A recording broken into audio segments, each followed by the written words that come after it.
శత్రువునైనా క్షమించి మంచితనం నీలో ఉండాలి.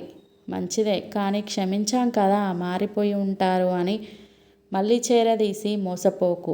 ఎలాంటి వారైనా ఎక్కడ ఉంచాలో అక్కడే ఉంచు. ఎందుకంటే దుష్టబుద్ధి కలవాడు నువ్వు చేసిన మేలు మర్చిపోయి నీకు కీడు చేయడానికి ప్రయత్నిస్తాడు. అందుకే పాత్ర ఎగిరి దానం, క్షేత్రం ఎగిరి యాత్ర అని మన పైవాళ్ళు చెప్పింది గుర్తుపెట్టుకోవాలి.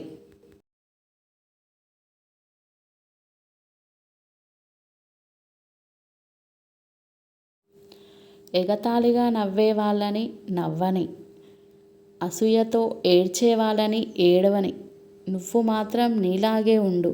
ఏదో ఒకరోజు ఆ నవ్విన వాళ్ళే, ఏడ్చిన వాళ్ళే నీ సాయం కోసం నీ దగ్గరికి వస్తారు. స్థిత ప్రజ్ఞతే స్థిరాస్తి.